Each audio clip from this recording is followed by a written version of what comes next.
Hi everyone, it's Ross Anderson here from Brave New World Wines in Australia, and welcome to the first edition of Meet the Makers. This is where we hope to interview wine personalities from around the world and inform you, entertain you and educate you on all things wine and expose you to the working people and the personalities behind the brands that you love. Now, just on an introductory note, and the first thing about the South African wine industry at the moment and the impact that COVID-19 is having, this is a massive impact on the South African industry at the moment, and it's one of the toughest lockdowns in the world. There's seen a complete ban on all types of alcohol sales. Unfortunately, export sales are still permitted, but South Africa is now in the grips of its second session of lockdown. So one of our ongoing missions, and has always been a mission, is to create awareness for quality South African wine in Australia. And this is more important now than ever before. So we will continue talking about South African wine and raising awareness about the phenomenal quality and value for money that's coming out of South Africa. And we'll encourage you to try something new and to drink South African. But now on to today's show, and this is a real humdinger. It's a great one to kick off with. Now, I'm part South African and part Australian now, but as a teenager growing up in Somerset West and in Stellenbosch, I was very fortunate to work for the Nederburg Wine Group and the Nederburg Wine Auction.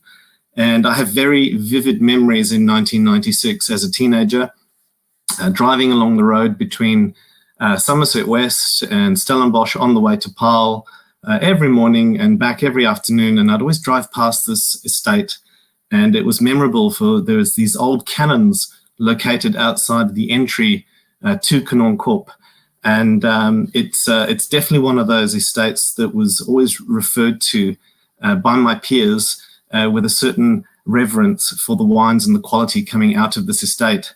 And so the estate, of course, as I said, is Kanonkop Wine Estate from Stellenbosch, and we're joined from Stellenbosch at the moment by head winemaker, Abrie Beeslaar. Hi there, how are you doing? Hi, Abrie, how are you? I'm great, thank you. Thank you for having me on your show. Good. Yeah, welcome to Australia virtually, I guess. It's better than nothing at all. Are you keeping well? Yeah, under the circumstances, we're all well. You know, I think South Africans in general have a fighting spirit. So COVID will come and go. So yeah, we busy pruning in the vineyard. So there's a lot of activity that keeps our minds on what's important. Absolutely. And you've had a very busy week, and it's only Wednesday with interviews with Dan. And I think there was another one yesterday. I don't know if that was with you or with someone else from the estate, but it's only Wednesday. So you're a hot item and very much in demand. Yeah, it's struggling to keep my smile on, you know, with this type of activity. You know, it's, you know, normally not all that used to this type of meetings and tastings, but at the end of the day, we get the message over, and I think that's most important. Absolutely. Abrie, you've got quite a loyal fan base. Kanonkop has got a very loyal fan base here in Australia, and we've obviously been working with Kanonkop for coming up on 2 years, and we've seen the brand grow exponentially and consistently. Can you tell us a little bit about the history of Kanonkop and where it all started? Yeah, I think you know, South Africa has quite a long history with wine, but probably only, you know, since the 1950s that people have started to focus on quality wine in South Africa. And Kanonkop, the property, used to be a much bigger farm. It used to be about 800 hectares big. And then in 1929, the owners at that stage, which was Paul Sauer's parents, decided to sell the property, and he asked for a piece to carry on with farming. So Kanonkop was cut from the bigger property in 1929, and then Paul Sauer became the first owner of Kanonkop in 1930. And ever since then, he's been replanting, orchards with vineyards, and focusing a lot on red varietals specifically, which was not that common because we had a big German influence in our wine industry, where there was a lot of white varieties planted and also a lot of varietals planted for distilling purposes. So Paul Sauer focused was one of the first people to focus on Pinotage. Already in the early 40s, they planted some of the first Pinotage, and then also Cabernet Sauvignon. But over the years, we've grown everything, and I think in South Africa, probably like Australia, we're not really limited to what you can or allowed to plant on your property. So I think, like the most of South Africa, we've been experimenting with everything. So over the years, we've been growing Pinot Noir, Cinsault, Chenin Blanc, Zinfandel, Shiraz, Sauvignon Blanc, Chardonnay. So we've been growing pretty much most of the known varietals, and because of that, we've ended up with mainly Cabernet and Pinotage that have been doing consistently better than the rest. So it's a terroir-driven approach and not market-driven. And I think the whole industry is slowly moving in that direction. When you look at where the best Sauvignon Blancs are coming from, where the best Chardonnays, where the best Pinot Noirs are coming from, it's definitely more terroir-focused than it was 20 or 30 years ago. Yeah, so today, the property is owned by Paul Sauer's grandsons, Johan and Paul Krieger. So Paul Sauer only had 2 daughters, and that's where the name changed. So the one daughter, Mary, married a gentleman, Yannick Krieger, and that's their sons, that's the current owners of the property. And Abrie, tell us a little bit about yourself. What got you into wine? You don't come from a wine background. So how did you end up in the liquor industry and specifically in the wine industry? Yeah, I think when you live in the Western Cape area, you're surrounded by vineyards the whole time. It's not, you're indirectly almost part of the industry. But no, I grew up in a town called Worcester, so not far from Stellenbosch, 80 kilometers by road. And but I always wanted to study medicine. And so I applied at Stellenbosch University to go to medicine, and they said, no, you're not clever enough for that. You must, do something else, which was probably true. Then they recommended I do a BSc Agriculture degree, which was very similar to medicine, and then reapply the following year. And within that first year, I only realized that there was a career like winemaking. When we grew up, it was still become a lawyer or engineer or a doctor or all the popular careers. So only then I realized there's something like winemaker, and I carried on with that. BSc Agriculture with winemaking and viticulture as my majors. And and after my degree, I went and worked for a big cooperative called Swartland Winery, which is it's in the now popular Swartland region. And I worked there for about 5 years, and then I was recruited by the previous winemaker from Kanonkop, Paul. We worked together for 2 years at Swartland. I was making some Pinotage for him for export market. And I remember we went on a trip to France, and he asked me if I wanted to join him at Kanonkop. So that was 2001, and in February 2002, I joined Kanonkop. So it's been next year will be my 20th vintage. I have very fond memories of Stellenbosch University. I never went there, but we used to go to the McDonald's as you drive through Stellenbosch, and then we do the blokkies going around the campuses with all the windows open and some really terrible music playing. So I have very fond memories of that. Abrie, you've really achieved on the world stage. Voted International Winemaker of the Year 3 times. First in 2008, then in 2015, and then 2017. Tell us a little bit about that and the lead up that led to those accolades. Yeah, I think my philosophy is very basic. It's you have to trust the property, the soil, all the God-given factors you have to trust in, and allow that to play the major role. And then you, as a winemaker, must make sure that you do the basics 110% correct. So of course each winemaker's interpretation of that will be different. And what mine is, I can't really explain. I just have zero tolerance for mistakes. So I think that plays an important role in the end product. But of course, you can only create wines of excellence if you work with the right grapes grown in the right sites. So I think my predecessors already planted the seeds by taking out all those varietals that haven't been doing consistently well, and been growing the right varietals on the right sites and been nurturing these vineyards, that some of them are up to 65 years old now, and that's given me the opportunity to take it forward and work with these beautiful plants and then just create wines of consistency and of quality.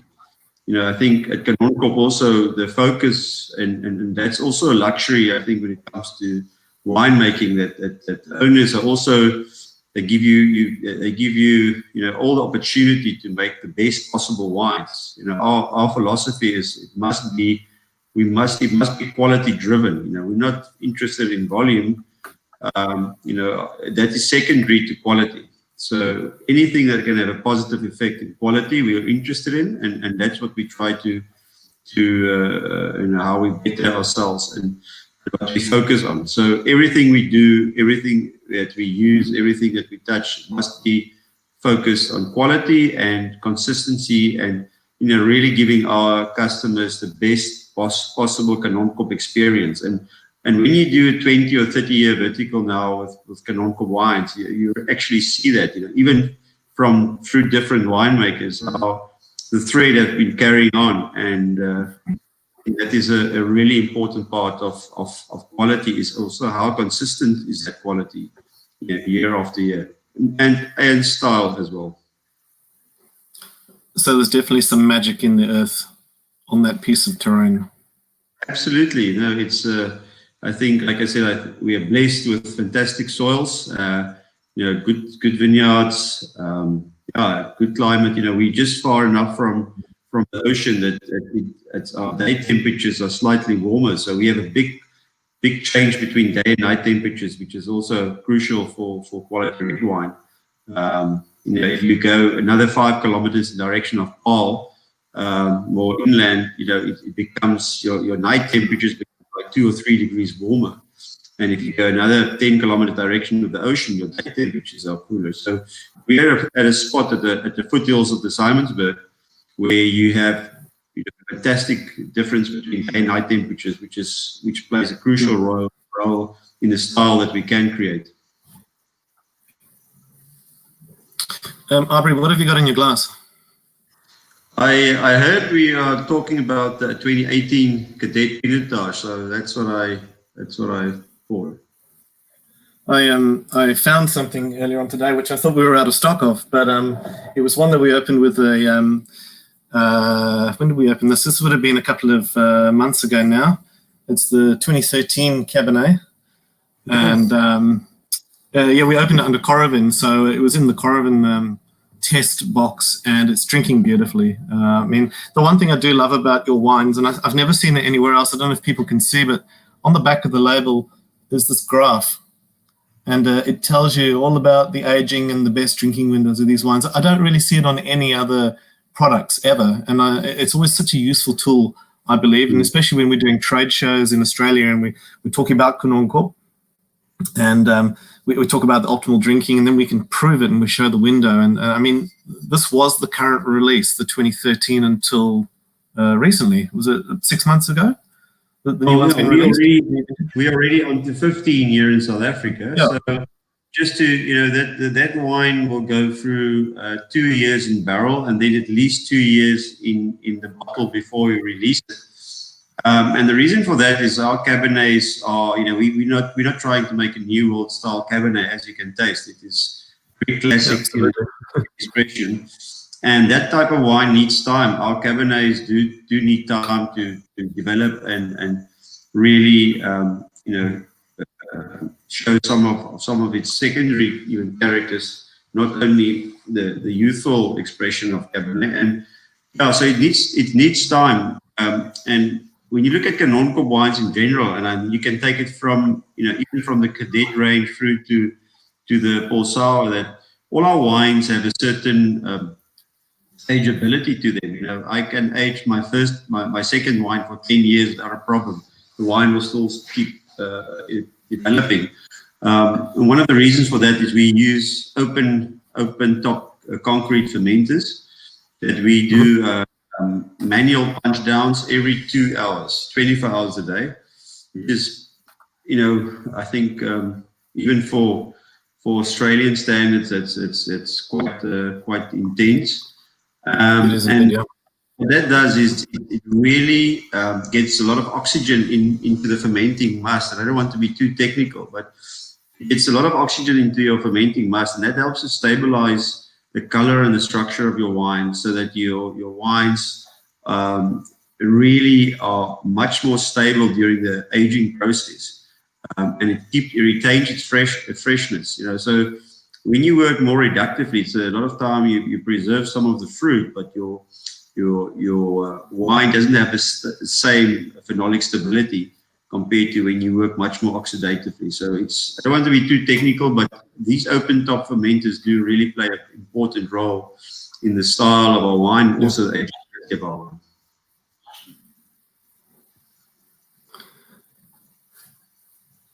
Abrie, and I guess it's time that we talk about the elephant in the room, or so-called elephant in the room, Pinotage. Is Pinotage a challenging grape for you to work with? Yeah, it's probably the most challenging grape in South Africa to work with, and I think that's why a lot of people don't like to work with it, because it's too difficult. Felt, the best things about aren't that easy, but Pinotage are there with the rest of the wines in the world. It must be quality. I'm not going to drink a Pinotage just because I like the varietal. I want to drink a quality wine first that's also a Pinotage. So our approach has changed over the years here. And I'm very happy to do blind tastings nowadays with our whole range. And then people must, tell me a bit more about what they like or don't like before they know what they're drinking. Because that's a real test. Yeah. What quality is, not what you drink with what you actually taste. So I think in the world, there's still a lot of perception. And because the world there's such a lot of wines in the world, the library that you create for yourself in your mind when it comes to wines, it's actually quite full with a lot of stuff that's going on. And people want to simplify that. Absolutely. Once they have had a bad experience with Pinotage, their file that they filed away will say Pinotage, don't go there, which is, they actually stopping themselves from having, unbelievable experiences with this varietal. Just a simple example, when you look at how successful Sauvignon Blanc, New Zealand Sauvignon Blanc is in the US, it's because it's one varietal that has very similar characteristics from one country. So when people think New Zealand, they think Sauvignon Blanc, and they think certain characteristics. In South Africa, because we're such a diverse country, all our wines taste so different, and that also makes it very much more difficult to market brand South Africa, because one is, how do you market diversity? And in a world where everybody wants to simplify things, how do you promote complexity and a wide variety of quality? So I think when it comes to Pinotage, it's a wine that can really help to set us apart from the rest. When people think about South Africa, they must think Pinotage and perhaps Chenin Blanc on the white side, to really simplify it for themselves. But of course, they must not only think Pinotage because it's different, they must think Pinotage because it's quality. We passed the point of making excuses for the varietal. There's too many good pinotages out there to say, listen, but yeah, no, please taste my wine, or this is different from the rest. It's such a young varietal. What we know about pinotage now compared to 20 years ago is worlds apart. Only after sanctions was lifted in '94, people really started to focus on pinotage on an international platform. So that's not that long ago. Before that, it was only the South African palate that dictated, what pinotage should taste like. And people were making their pinotages the same way they're making the other red varietals. So now we know much more about the variety. We understand the higher pH. We understand the higher malic acid content. We understand the very fast fermentation. We understand the very fast ripening of the fruit. So all of those things, we understand much better than 20 years ago. And we manage that to create wines of quality, not of what people expect typical pinotage to taste like. So I believe, and as you can hear, I can carry on like this for another couple of hours. I can really, we've had people here with perceptions of pinotage, and you just blow their mind. So, that's always fantastic how people with preconceived ideas, how you can change it by just serving their quality wine. Talking to your point, Abrie, there's a show that goes around Australia, and then it also goes into Japan and Singapore and over to, we're trying to get into the States. It's called Pinotpalooza, which you may or may not have heard of. And it's all about celebrating Pinot Noir. And they do the circuit in Australia, and we've been involved for a couple of years. And we took a bit of a cheeky approach. We've got a couple of Pinots in the portfolio. We were speaking to the organisers, and we said to them, can we bring a Pinotage? And it was like, well, absolutely, bring it in. And then we brought in, I think we took 10 wines to the show, where most people take 3 or 4. We had a lineup of 10. We had both the Kanonkops, the Estate and the Cadet. And people were, exactly what you were saying. Try this before we tell you about it. And they were blown away by the level of quality. And so I think we kind of cheated the system, because we were selling more Pinotage at a Pinot Noir festival. But they loved it, and we've built a loyal following, and the organisers love that we're a little bit cheeky and edgy, and they now welcome us back. So talking to your point of quality, it's spot on there. I mean, I've long been a convert. I love the grape.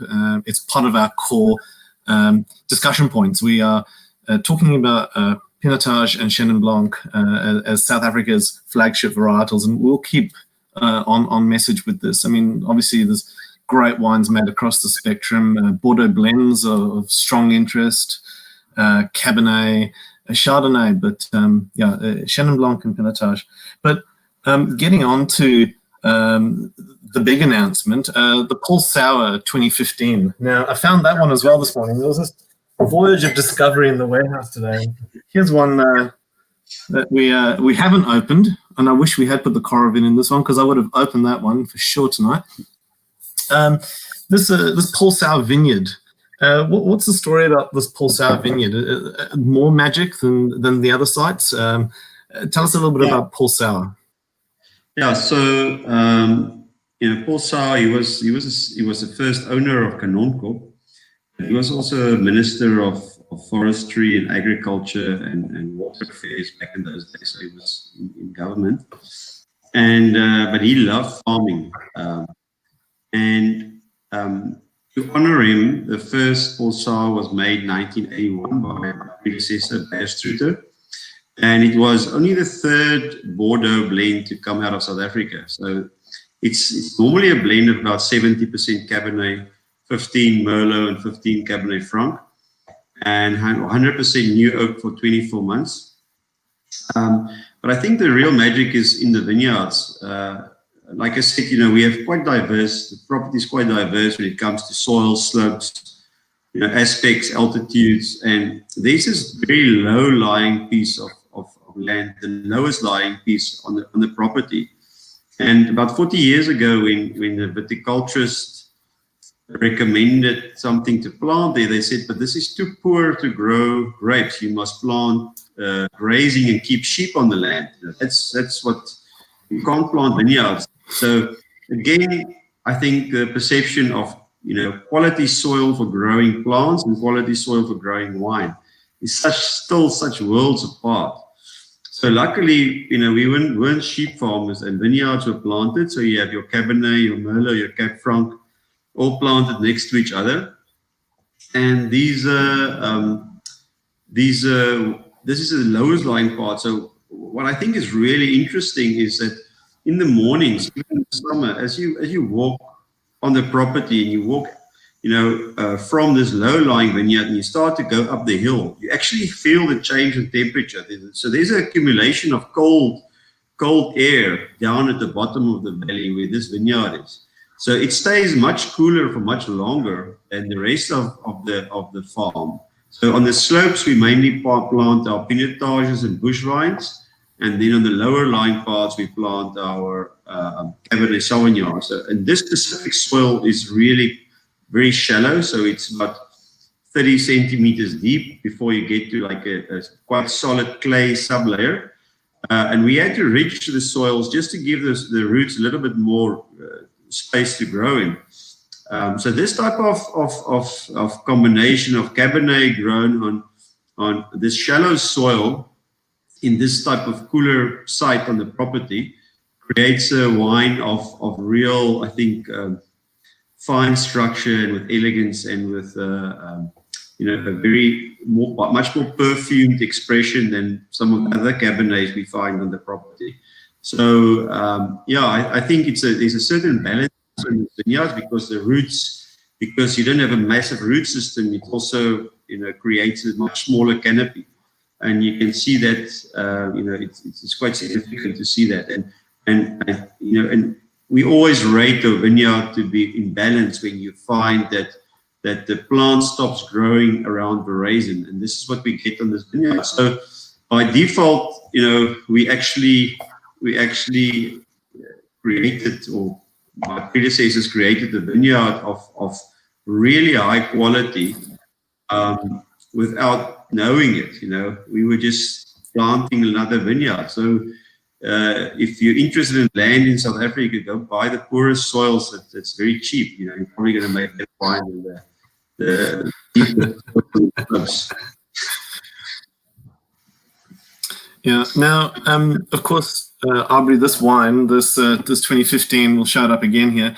This is now a highly sought after wine collector's piece, being the first wine from South Africa that scored 100 points by Tim Atkin, Master of Wine. Now, what was the next morning like after you found out about this, or what was that 24 hours around this? What were your immediate reactions? So I was actually, this was around Cape Wine, when Cape Wine was on in Cape Town. So there was a lot of media, international media in Cape Town for this big annual event. And I was actually in bed. I tore my Achilles during a CrossFit workout. So I was in bed with the cast on. And then I just got this Twitter message, 100 points. I saw the score, all our scores. I got all our scores, and I thought, 100 points. That's quite good. I didn't really sunk in that it was that significant. And then all of a sudden, it was like crazy going on all the social media sites. And first, some people congratulated it, and then there were some people say, but does the wine really deserve it? And then it was, does South Africa deserve 100? It was just a lot of, and I was just laughing and as almost like a bystander at that stage, because I didn't have to interact. I didn't answer my phone. I didn't want to. So I just was lying there and reading all this stuff that was going on. And but I think, in a bit more serious, I think South Africa we need this. We need recognition. Absolutely. International recognition of quality, because it's almost like in some countries there's like like a ceiling around 94, 95 points. That's where you score top in South Africa. So I never understood that. But and I take my hat off to Tim that actually broke that type of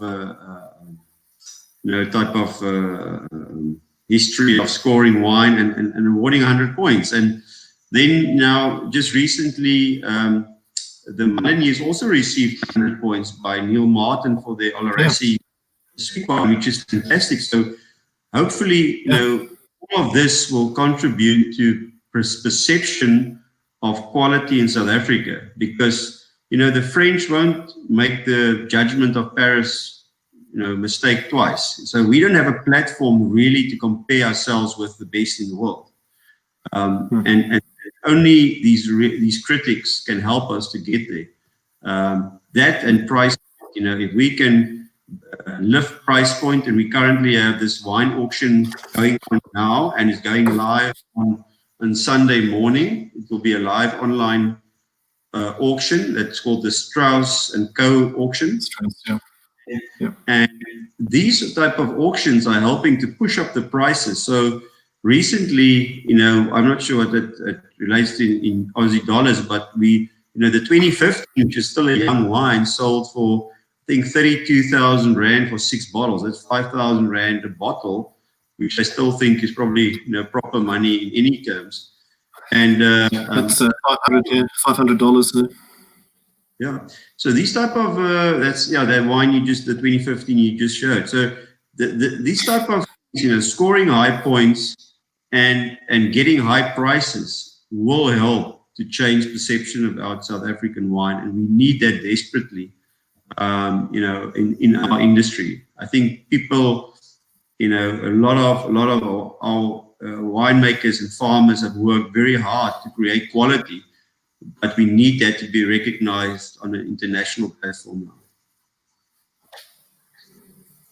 And Abrie, moving on to the 2017 Paul Sauer, which we've got in the container. We've got a small allocation leaving Cape Town hopefully next week. What can we expect to see there? It's I really enjoyed the 17. The 15 was I think I got close to almost Bordeaux-like tannins with the 15, but there's a certain finesse around the 17 that's just I think at a next level, not in a different way than the 15, but there's a certain balance in that wine that you can't really tell why, but it's there. It's like any great wine in the world. You can't take it apart. It's the combination of structure, balance, fruit. You just find a complete product. And 17, I really get that. I think the complexity of the vintage, and we have to remember, 17 was in the middle of quite a harsh drought in South Africa. But we had unbelievable cool night temperatures. So the plants recovered beautifully, and you couldn't see much stress on the plants. So the yields were down, but the quality was exceptional. And I found a certain, I think, I find the 17 to be just such a complete product in the best possible way. Meaning, the structure you have, the integration of the oak, the expression of the perfume fruit that you find, all of that is just in unbelievable balance. And what I also enjoy about the wine is effortless. You drink it, and after you drank it, you don't know how it got from the glass to your stomach. It gives an aftertaste, but there was nothing. There was no effort involved in the whole process, and that is what that wine is, and it leaves you hungry. It leaves you hungry and thirsty. So that is what quality wine must do to me. After a glass, I must feel like having a good meal and having another glass of wine. So 17 big boxes. So Abrie, adding into the portfolio that's already storming through with great success, is this little number here, the Cadet Cabernet. Now here's a new addition to the existing Cadet range of the Pinotage and the Cape Blend. What can we expect with the Cabernet, which is delicious, by the way? Yeah, thank you. That was probably one of the biggest headaches over the last year or two, because I've been used to making Cabernet that goes into market about 5 years after production. So that's the style that I've been making for the last 20 years. Now all of a sudden, you have to change that around, and I'm not a big fan of this easy drinking, accessible, from the tank to the bottle to the shelf type of mentality. I always feel there's a certain process that must take place for this wine, and that's something you can't chase. If you want to make something accessible early, normally you're going to under extract your grapes to get to that point. And that's, I think, unfair to fruit. If you want to, if the fruit have the potential to make something great, and then not to take it from the berries, I feel that's almost unfair to the potential of the fruit. So just to fill in a bit my thinking behind this. So to get to a wine now that must be accessible, young, and drinking well relatively early, it was a bit of a mind shift for me. And I think the 18 was a proper wine. I wasn't 100% happy with that. I think it's still work in progress. But the 19 that we blended now, I think we're getting close to. So this has been much more about the vineyard selection, getting to the right vineyards that give me the style that I need to go into bottle earlier than just different winemaking. So we try to keep our winemaking very similar and consistent. So the vineyards, and that also means, when I talk about vineyards, also mean the soils that they're grown on. We had to focus on what is the right sites with the right soils to create the style of wine that it will work for us. But as a wine, I agree. I think you when you taste it, you still feel the complexity of a proper Cabernet. And there's still, the right amount of tannins, but it's getting to a point that says, listen, I can drink this now. It's not, I don't have to wait for another 5 years compared to our other wines. Abrie, I notice, we all know that Kanonkop is a dedicated red wine specialist, and then we've seen the emergence of the rosé, the Pinotage rosé. In addition to that slight deviation, have you got anything else in the pipeline? Any new projects that you could share with us? Anything for the next 2, 3, 4 years that we might look forward to?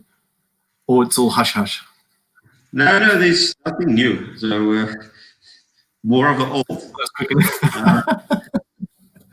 No, I think, we're always proactive in the sense of, either you're going forward or you're going backwards.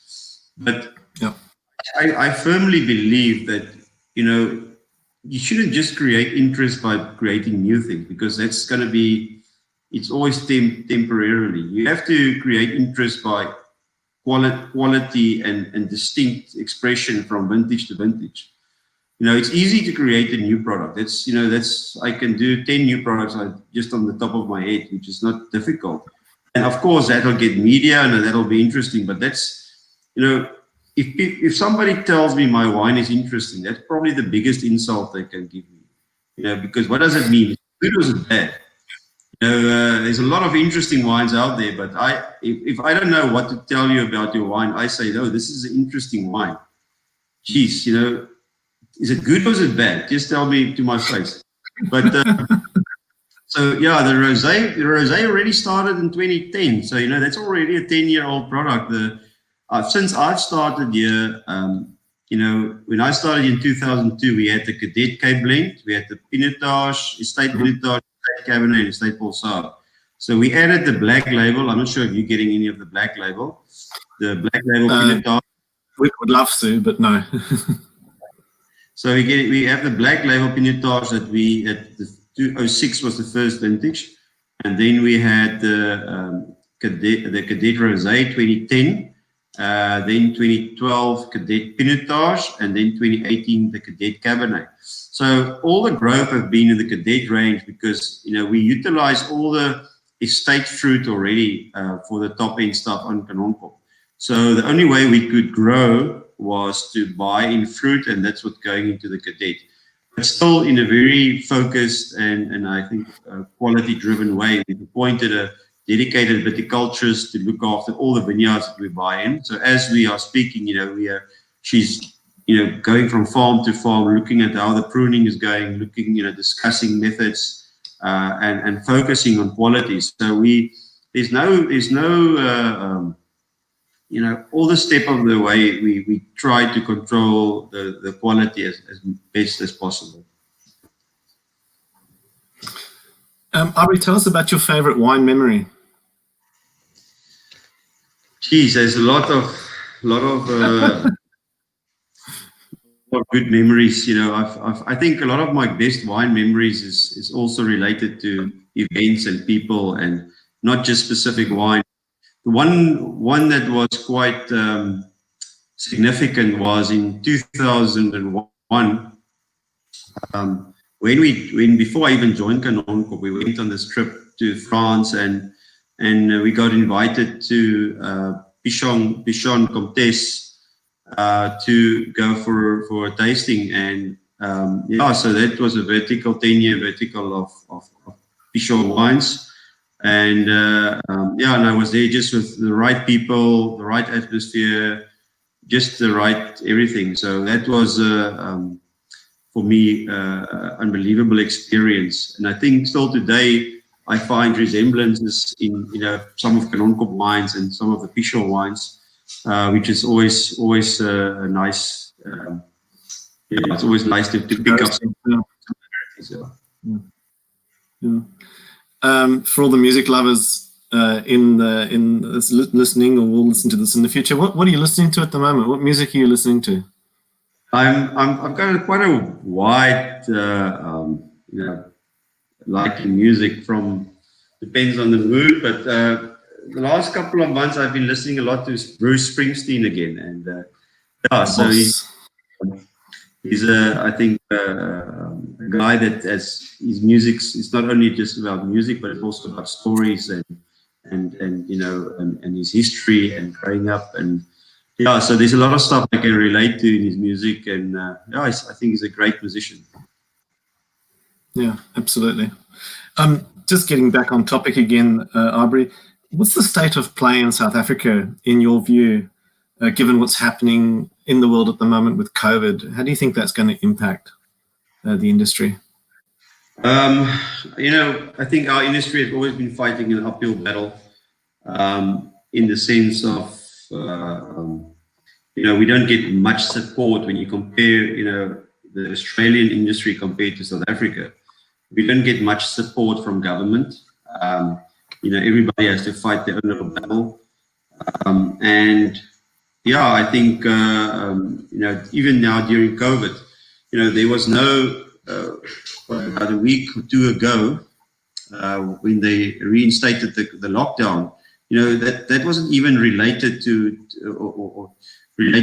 our industry. We had to find out that he's going into a lockdown by what was said on the news. So there's no real connection between government and just the wine community, which I find really but at this point, to be honest, I think for people living in South Africa, we there's a lot of stuff that doesn't make sense, and I don't want to go into issues, but there's a lot of stuff. The only country in the world that's banned, or one of the few that bans smoking,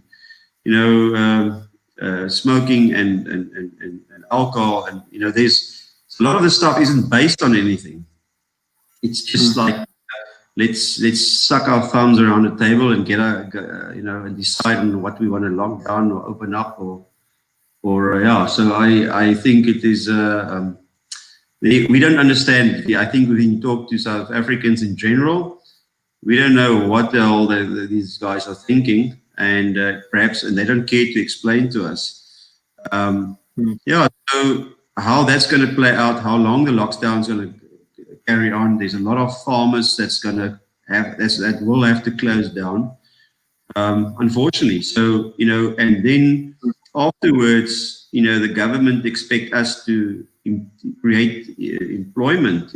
We employ about 300,000 people in the wine industry, and yeah, so it's a challenging time. Perhaps we're still lucky we don't have Trump as a president, but I think we go second. Last question for you, Abrie. What will you say to drinkers around the world, fans of Kanonkop, fans of South African wine in general? How can they help South Africa doing their bit, considering that exports are still allowed? What's your message? I think it's we've got such great support all over the world. I think if the whole world for the next month just can focus, and this is a plea not only for us but for our industry and this for the working people in South Africa, that they can support South Africa by drinking South African wines. You're probably going to get a better deal than a lot of other stuff, quality-wise. Just focus a bit on South Africa. You'll be surprised by the quality if you haven't been drinking South Africa. South African wines, and of course price points. But yeah, if just over the next month, if the rest of the world can just focus on drinking South African wine, going to instead of buying something else, go and support South African wine, because you will directly support people on the farm, working in the lands, working in the vineyards, supplying food, putting food on the table. You'll be directly involved with that as well. So that's a plea from us, and I think from our whole industry, and hopefully we can get the message out there. Well, Abrie, from all the wine lovers of Australia and the people that have tasted Kanonkop wines, thank you very much for being on the show this evening, or lunchtime in Stellenbosch as it is. And we hope to keep in touch and keep promoting South African wine and hashtag drink South African. So thanks for joining us, everyone. And make sure your glasses are filled and stay warm on this cold winter's night in Australia. Abrie, thanks very much for your time. Cheers. Thank you for having me, and thank you, Australia, for supporting South Africa. Cheers. Cheers. Thanks, everyone. Bye.